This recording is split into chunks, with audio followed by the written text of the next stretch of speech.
Now, the rest of the story. Picture this excavation site. Archaeologists all around, gently probing the earth, urging it to yield unmolested the remnants of another time and of a specific significant event.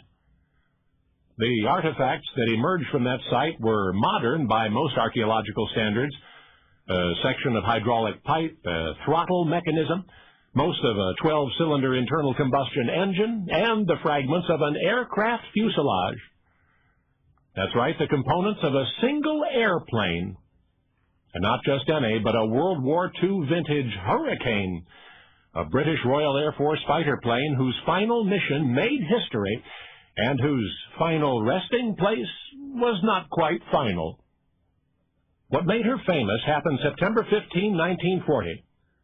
Her pilot, Sergeant Ray Holmes of Squadron 504, was prowling the skies, eyes peeled for the enemy, and he found what he was looking for: 3 German Dornier bombers bound for a target he could not yet determine. Anyway, he unleashed his 8 wing-mounted Browning machine guns on the first bomber, crippled her. Her crew was just bailing out as she rolled past him, spraying black oil on his windscreen. Still, he managed to draw the second Dornier into his sights, and again he fired, and again the enemy aircraft, belching smoke, rolled over and down. But there was that third bomber, and Sergeant Holmes, looking over his shoulder, could now tell where she was headed.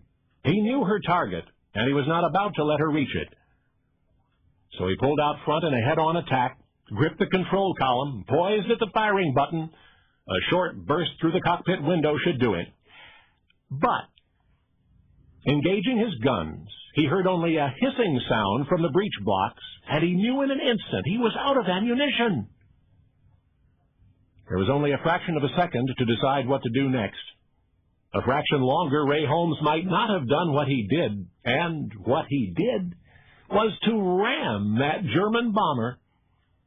Maybe his own plane would just slice through her, he hoped.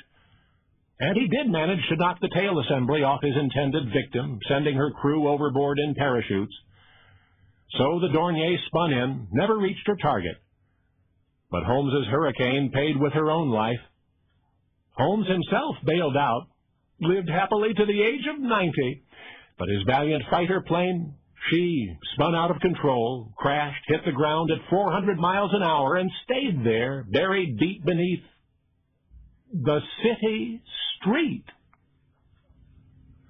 Not some distant battlefield, but a paved intersection in the heart of London, from which the archaeologists would exhume her remains 6 decades later to enshrine them in the Imperial War Museum, to honor the RAF fighter plane which intercepted Hitler's deadly pass.